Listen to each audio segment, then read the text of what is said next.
4월의 따스한 햇살이 유리창을 통해 쏟아지던 날, 한지수는 처음으로 최상위 그룹 본사 앞에 서 있었습니다. 23살의 떨리는 마음으로 높이 솟은 건물을 올려다보니 왠지 모를 두려움이 밀려왔죠.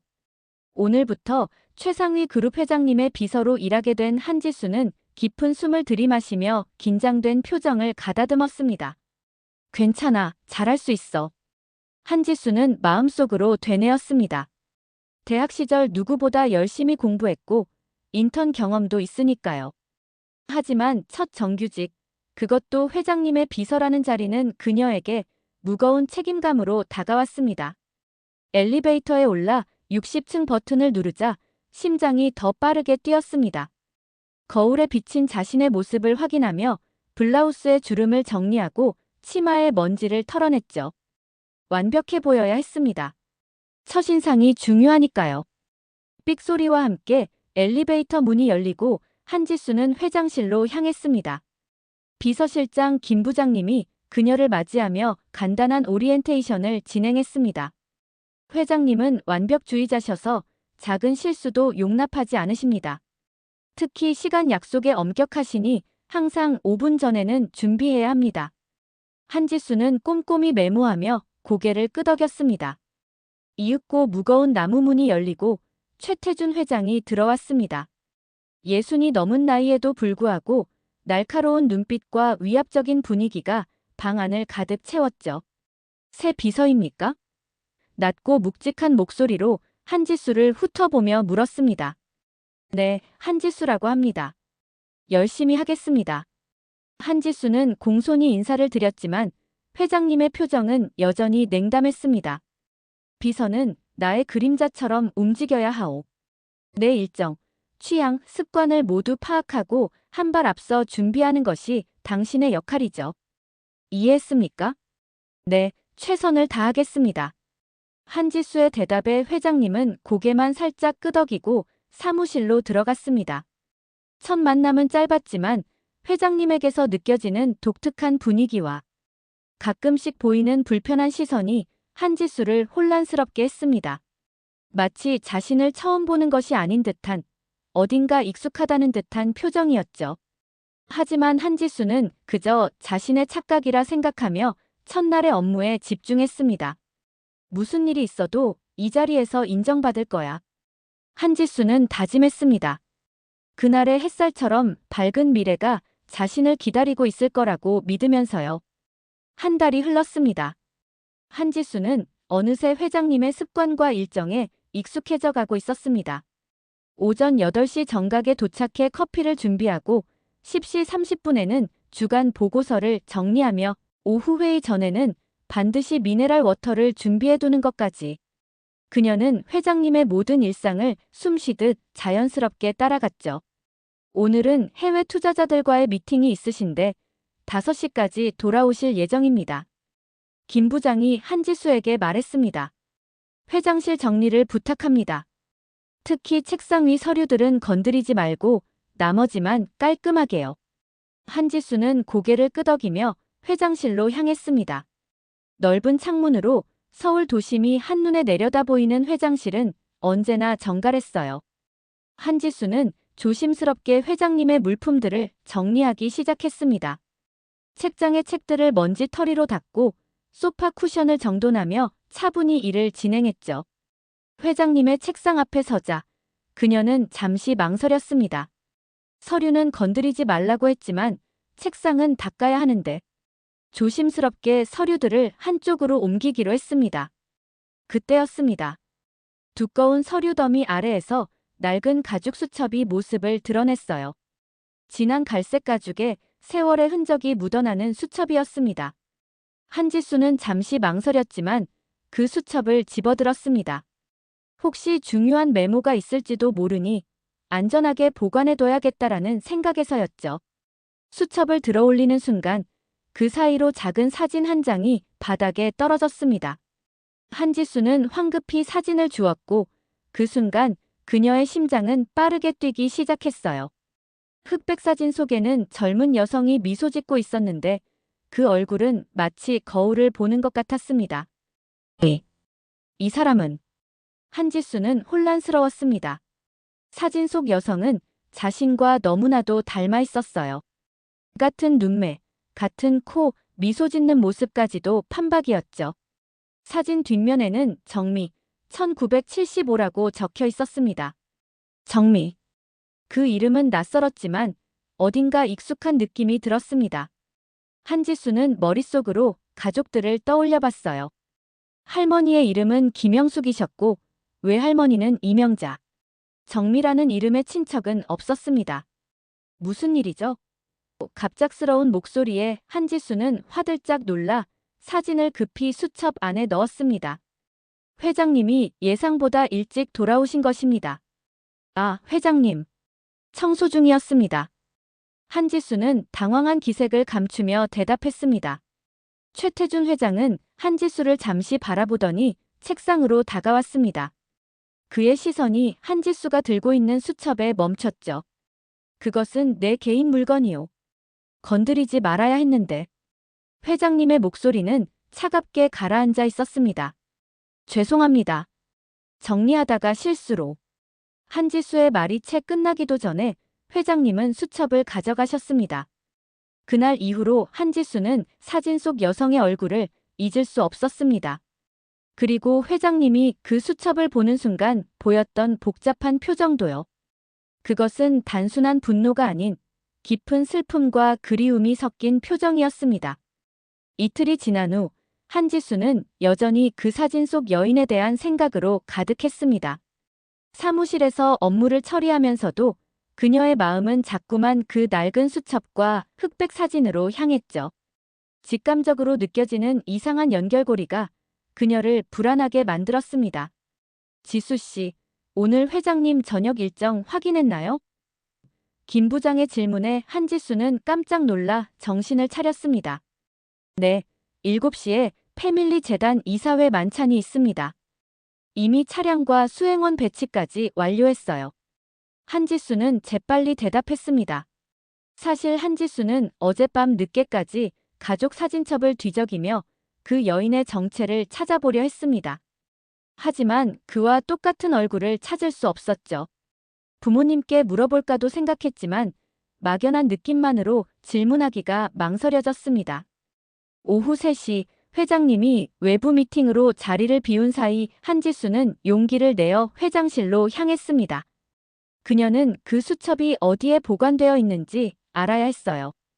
단순한 호기심이 아니었습니다.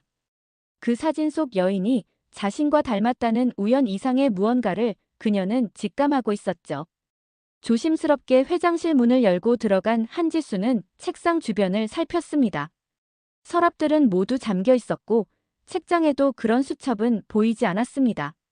그녀의 시선이 벽면에 있는 금고에 멈췄어요. 아마도 거기에 있을 거야. 그녀는 생각했지만 금고를 열 방법은 없었습니다. 한지수는 잠시 고민하다가 회장님의 사진을 찍어둔 핸드폰을 꺼냈습니다. 그리고 그 사진을 확대해 자신의 얼굴과 비교해보기 시작했어요. 턱선이 약간 다르긴 했지만 눈매와 코는 정말 똑같았습니다. 우연히 닮을 수도 있는 정도가 아니었죠. 할머니. 한지수의 머릿속에 번뜩 생각이 스쳤습니다. 어릴 적 본 외할머니의 젊은 시절 사진이 떠올랐어요. 비슷한 느낌이 있었습니다.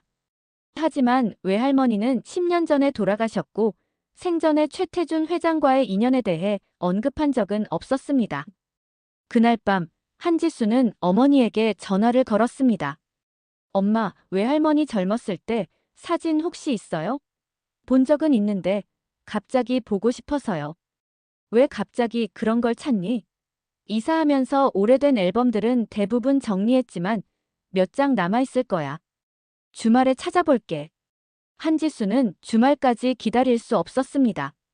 다음 날 퇴근 후 곧장 부모님 집으로 향했죠. 어머니의 도움으로 오래된 사진첩들을 찾아냈고 마침내 외할머니의 젊은 시절 사진을 발견했습니다.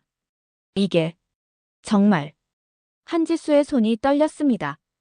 사진 속 외할머니는 회장님의 수첩에서 본 여인과 똑같았습니다. 그리고 사진 뒷면에는 희미하게 정미 25번째 생일이라고 적혀 있었어요. 엄마, 외할머니 본명이 정미였나요? 한지수는 놀라움을 감추지 못하며 물었습니다. 어머니는 잠시 침묵하더니 대답했습니다. 그래, 이명자는 나중에 바꾼 이름이야. 원래는 정미였지. 근데 왜 갑자기 그걸 물어보는 거니?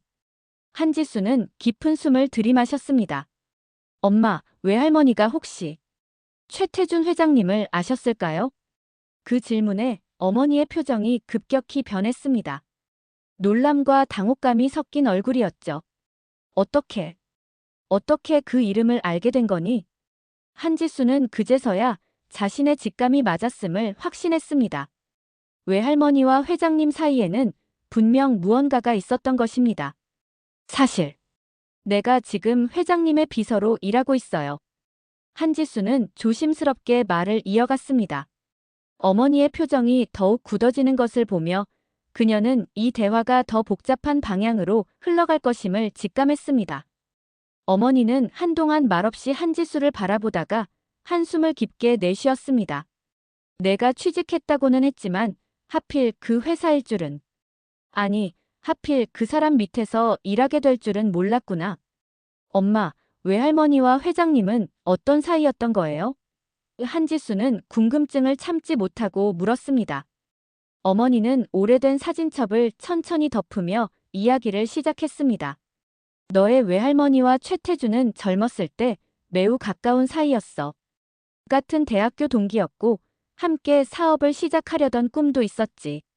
하지만 어느 순간부터 두 사람 사이가 틀어졌고 외할머니는 그 이후로 절대 그 사람 이름을 입에 담지 않으셨단다.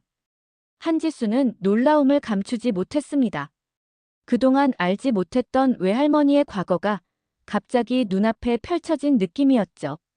그럼 제가 외할머니랑 닮은 걸 회장님도 알고 계신 걸까요? 아마도. 어머니의 목소리가 떨렸습니다. 지수야, 그 회사 그만두는 게 어떨까? 다른 좋은 곳도 많을 텐데. 한지수는 고개를 저었습니다. 지금 그만두면 더 궁금해질 것 같아요. 외할머니와 회장님 사이에 무슨 일이 있었는지 알고 싶어요. 다음 날 아침, 한지수는 결심을 하고 회사로 향했습니다. 그녀는 직접 회장님에게 물어볼 용기가 필요했습니다. 오전 회의가 끝나고 회장님이 혼자 있는 틈을 타 한지수는 조심스럽게 하지만 확고한 목소리로 말을 건넸습니다. 회장님, 실례지만 개인적인 질문 하나 드려도 될까요? 한지수는 심장이 터질 듯 뛰는 것을 느끼며 말했습니다. 최태준은 서류에서 눈을 떼지 않은 채 대답했습니다. 무슨 일인가? 지난번 제가 보았던 수첩 속 사진에 관해서입니다. 그 사진 속 여성이 제 외할머니인 것 같아요. 이정미라는 분이셨는데 혹시 최태준의 펜이 멈췄습니다. 그는 천천히 고개를 들어 한지수를 바라보았어요. 그의 눈빛이 흔들렸습니다. 오랜 세월 동안 감춰온 감정이 잠시 표면으로 드러난 듯했죠. 그래서 처음부터 내가 눈에 익었던 거구나. 회장님의 목소리는 평소보다 부드러웠습니다. 정민은 특별한 사람이었소. 내 인생에서 가장 중요했던 사람 중 하나였지. 한지수는 조심스럽게 물었습니다. 어떤 관계셨나요? 최태준은 잠시 침묵하다가 창밖을 바라보며 말을 이었습니다. 우리는 함께 꿈을 꾸었소. 이 회사의 기초를 함께 다지려 했던 동반자였지. 그리고 그는 말을 멈추고 깊은 한숨을 내쉬었습니다. 그 이상은 지금 말할 수 없소. 가끔 과거는 과거로 남겨두는 게 좋을 때도 있다오. 최태준의 표정에는 깊은 회한이 서려 있었습니다. 한지수는 더 이상 묻지 않기로 했어요. 하지만 그녀의 마음속에는 더 많은 의문이 생겨났습니다. 외할머니와 회장님 사이에 있었던 진실은 무엇이었을까? 왜 두 사람은 갈라섰을까? 그리고 왜 회장님은 아직도 외할머니의 사진을 간직하고 있는 걸까? 그날 저녁 한지수는 어머니에게 다시 전화를 걸었습니다. 엄마, 외할머니의 오래된 친구분들 중에 아직 연락되는 분 있을까요? 외할머니에 대해 더 알고 싶어요. 어머니는 잠시 생각하더니 대답했습니다. 박순자 이모가 있긴 한데. 외할머니의 대학 동창이셨어. 지금은 요양원에 계시지만 정신은 또렷하셔. 이번 주말에 함께 찾아가 볼래? 한지수는 기꺼이 그 제안을 받아들였습니다. 외할머니와 회장님의 과거를 알아내는 것, 그것은 이제 단순한 호기심을 넘어 그녀에게 중요한 사명이 되었습니다. 토요일 오전, 한지수와 어머니는 서울 외곽에 위치한 실버타운을 찾았습니다. 봄볕이 따스하게 내리쬐는 정원에서 박순자 이모는 휠체어에 앉아 그들을 기다리고 있었습니다. 여든이 넘은 나이에도 또렷한 눈빛이 인상적이었죠. 지수야, 많이 컸구나. 마지막으로 봤을 때는 중학생이었는데. 박순자 이모는 한지수의 손을 꼭 잡으며 반겼습니다. 그리고 이내 놀란 표정을 지었어요. 정말 놀랍다. 너는 정미를 그대로 빼닮았구나. 한지수는 심장이 두근거리는 것을 느꼈습니다. 이모님, 제가 오늘 외할머니에 대해 여쭤보려고 왔어요. 특히 최태준 회장님과의 관계에 대해서요. 박순자 이모의 표정이 순간 굳어졌습니다. 왜 갑자기 그 이름을 묻니? 사실 제가 지금 최상위 그룹에서 회장님의 비서로 일하고 있어요. 그리고 우연히 회장님이 외할머니의 사진을 갖고 계신 걸 발견했거든요. 노인의 눈에 복잡한 감정이 스쳐 지나갔습니다. 그녀는 한참을 침묵하다가 천천히 입을 열었습니다. 앉아라. 오래된 이야기지만 내가 알아야 할 시간이 온 것 같구나. 세 사람은 실버타운의 조용한 정원 한편에 자리를 잡았습니다. 봄바람이 살랑거리는 가운데 박순자 이모는 50년도 더 된 과거의 이야기를 풀어놓기 시작했습니다. 정미와 태주는 대학교 경영학과 동기였어. 둘 다 뛰어난 학생이었지. 특히 정미는 여학생으로서는 드물게 경영학을 전공했고 항상 수석을 놓치지 않았단다. 태주는 늘 정미를 동경했지. 그리고 졸업 즈음에 두 사람은 함께 사업을 시작하기로 했어. 박순자 이모는 옛 기억을 더듬으며 계속해서 이야기했습니다. 처음에는 작은 무역회사였어. 정미는 해외 영업을, 태주는 국내 관리를 맡았지. 그 시절만 해도 여성이 사업을 한다는 것은 쉬운 일이 아니었지만 정미는 누구보다 열정적이었단다. 한지수는 숨죽여 이야기를 들었습니다. 자신이 알던 외할머니의 모습과는 전혀 달랐습니다. 조용하고 온화했던 외할머니가 한때는 그렇게 진취적인 여성이었다니 놀라웠죠. 그런데 어느 순간부터 태준이 변하기 시작했어. 회사가 조금씩 성장하면서 더 큰 욕심을 부리게 됐지. 정미가 반대하는 투자를 강행하고 때로는 정미를 배제한 채 중요한 결정을 내리기도 했단다. 박순자 이모의 표정이 어두워졌습니다. 결정적인 사건은 70년대 중반에 있었어. 태준이 대규모 외국 투자를 유치하는 과정에서 정미를 배제했지. 아니, 정확히는 정미의 공을 가로챘다고 해야 할까? 정미가 어렵게 맺은 해외 거래선이었는데 태준은 마치 자신의 성과인 것처럼 꾸미고 정미를 단순한 직원 취급했어. 그 후 둘 사이에 큰 다툼이 있었고 정미는 회사를 떠났지. 하지만 정미가 가진 회사 지분은 태준에게 넘기지 않았어. 그게 둘 사이의 마지막 연결고리였지. 한지수는 의아했습니다. 그럼 외할머니가 가지고 있던 최상위 그룹의 지분은 어떻게 된 거예요? 박순자 이모는 한지수의 어머니를 바라보았습니다. 어머니는 고개를 숙인 채 대답했습니다. 엄마가 돌아가시기 몇 년 전 그 지분을 모두 팔아서 우리 가족의 생활비와 내 대학 등록금으로 사용하셨어. 그때 외할머니는 이제 이 돈이 제대로 쓰이는구나라고 말씀하셨지. 한지수는 복잡한 감정에 휩싸였습니다. 외할머니와 회장님 사이에 있었던 갈등, 그리고 그 갈등이 자신의 삶과도 연결되어 있다는 사실이 그녀를 혼란스럽게 했습니다. 한 가지 더 말해줄 게 있다. 박순자 이모가 진지한 목소리로 말했습니다. 정미가 회사를 떠난 후 태주는 몇 년 동안 그녀를 찾아다녔어. 용서를 구하려 했는지 아니면 다시 함께 일하자고 설득하려 했는지는 모르겠지만 정미는 단호했단다. 과거는 돌아오지 않는다고 말이야. 한지수는 이제 조금씩 퍼즐 조각을 맞춰가고 있었습니다.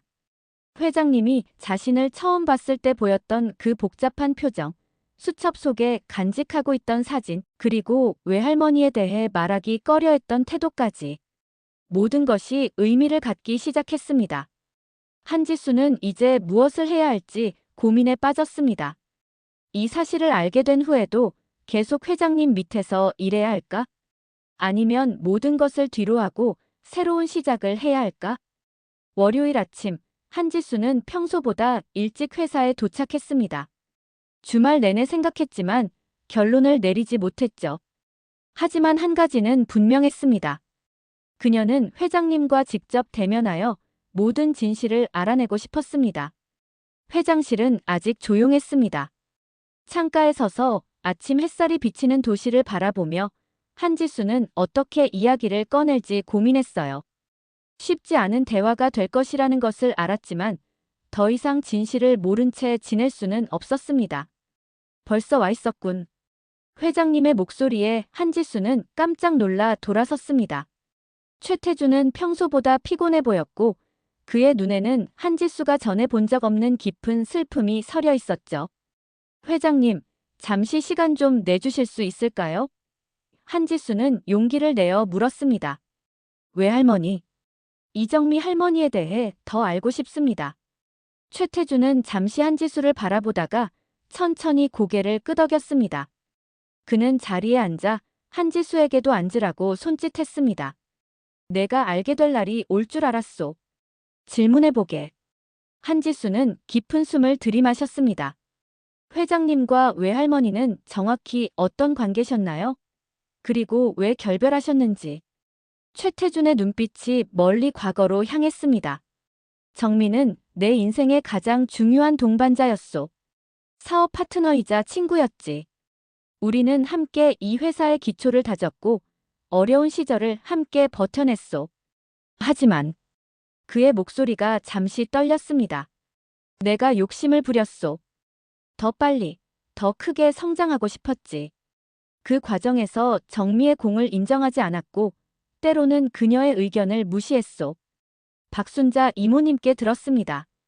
외할머니가 개척한 해외 거래선을 회장님이 가로채셨다고요.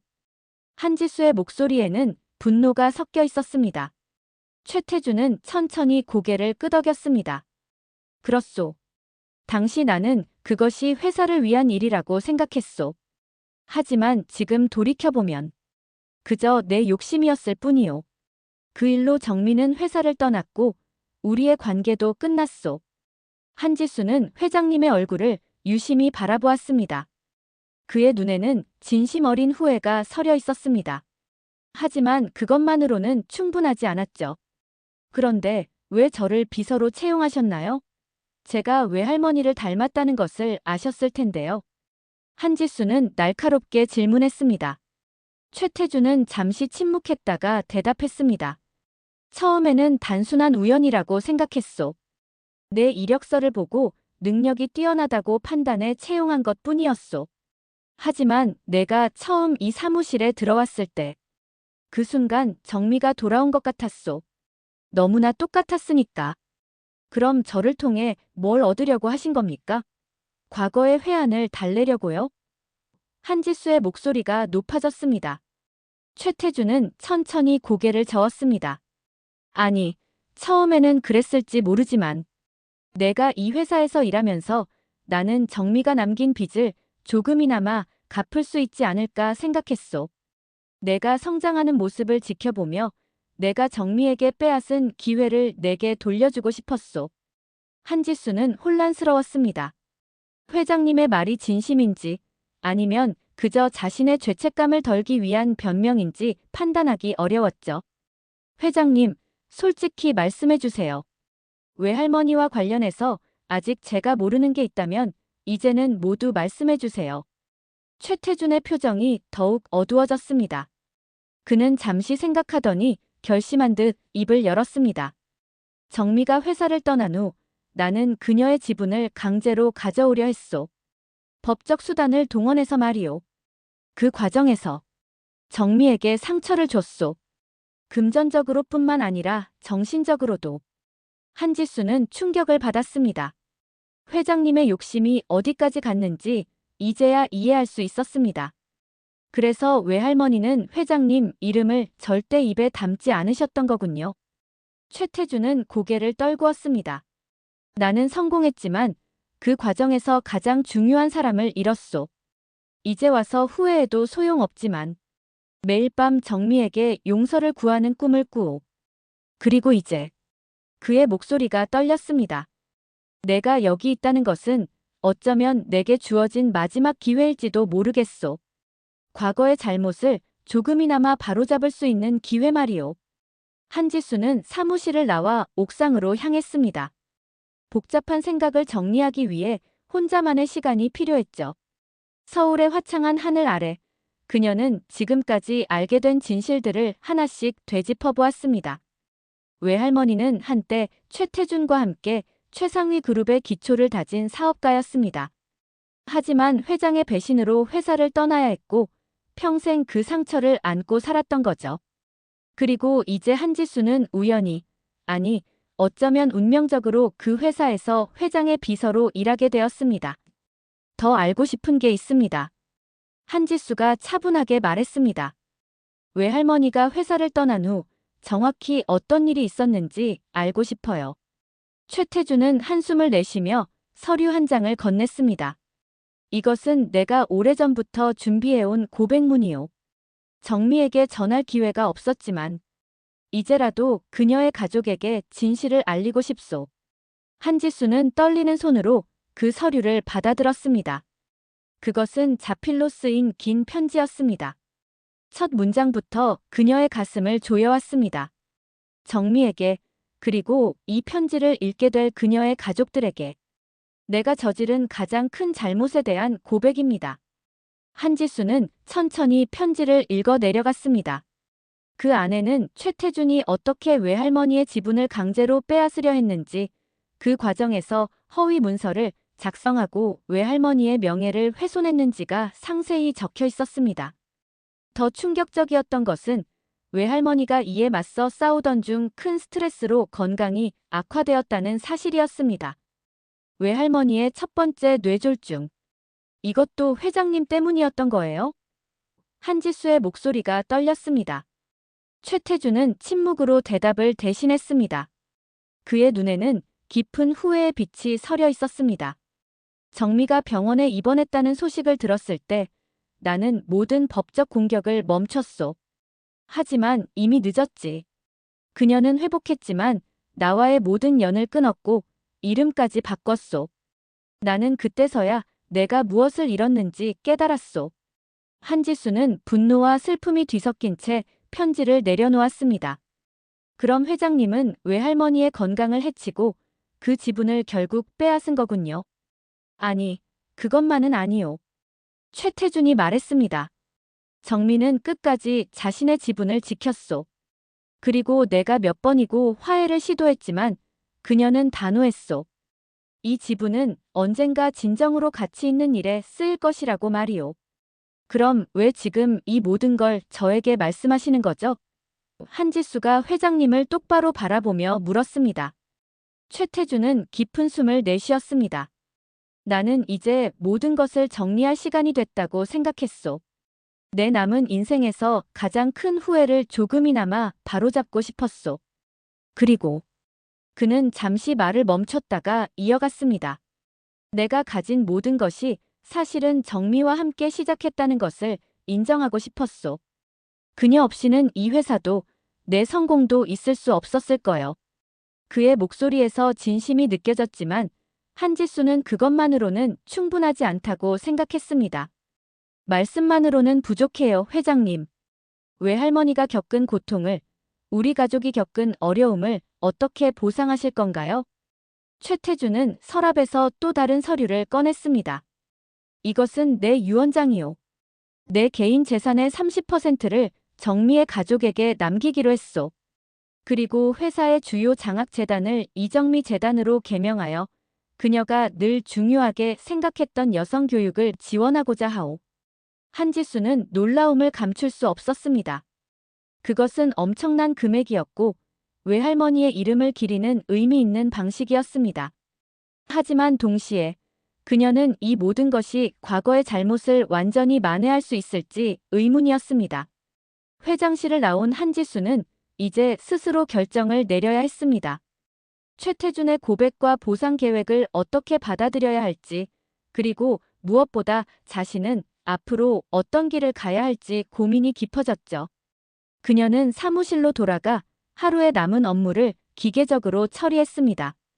머릿속은 여전히 복잡한 생각으로 가득했습니다. 저녁이 되자 한지수는 결심을 굳혔습니다. 그녀는 회장실로 다시 들어가 최태준에게 마지막 대화를 청했습니다. 회장님은 피곤한 얼굴로 그녀를 맞이했지만 눈빛은 진지했습니다. 회장님, 저는 결정했습니다. 한지수의 목소리는 흔들림 없이 단단했습니다.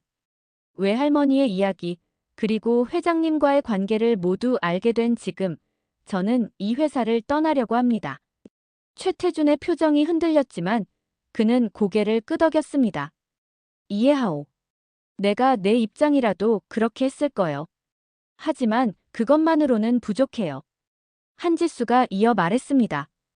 회장님이 제안하신 재산 상속과 재단 설립은 고맙지만 그것은 회장님의 죄책감을 덜기 위한 것일 뿐이죠. 진정한 보상은 진실을 인정하는 것입니다. 한지수는 깊은 숨을 내쉬고 계속했습니다. 저는 외할머니가 이 회사의 공동 창업자였다는 사실을 세상에 알리고 싶어요. 최상위 그룹의 역사 속에서 지워진 외할머니의 역할과 공헌을 복원하고 싶습니다. 최태준은 창밖을 바라보며 침묵했습니다. 그의 얼굴에는 복잡한 감정이 스쳐 지나갔습니다. 그리고 마침내 그는 고개를 끄덕였습니다. 그래, 내 말이 옳소. 정민은 이 회사의 진정한 창업자 중 한 명이었소. 내가 그 사실을 숨기고 그녀의 공헌을 지워온 것은 용서받기 어려운 일이었소. 나는 다음 주 이사회에서 공식 성명을 발표하겠소. 정미가 이 회사의 공동 창업자였다는 사실과 내가 그녀에게 저지른 잘못을 모두 인정하겠소. 그리고 회사의 본관 로비에 그녀의 초상화를 걸고 그녀의 이름을 딴 임원 회의실을 만들겠소. 최태준 회장은 그 약속을 지켰습니다. 회사의 로비에는 이정미의 초상화가 걸렸고 본관 10층은 이정미 홀로 명명되었습니다. 회사의 공식 역사도 수정되어 이정미가 최상위 그룹의 공동 창업자로 등재되었죠.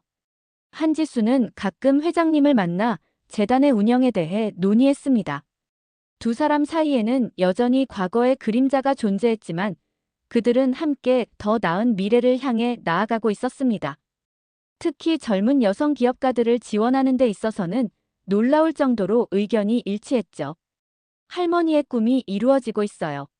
한지수는 매일 밤 일기를 쓰며 마음속으로 외할머니에게 말했습니다. 그리고 저도 할머니처럼 제 길을 찾아가고 있어요. 감사합니다, 할머니. 외할머니의 유산은 이제 한지수를 통해 계속 이어지고 있었습니다. 과거의 상처는 치유되지 않을지라도 그것을 바탕으로 더 나은 미래를 만들어가는 것. 그것이 진정한 정의이자 화해의 의미였습니다.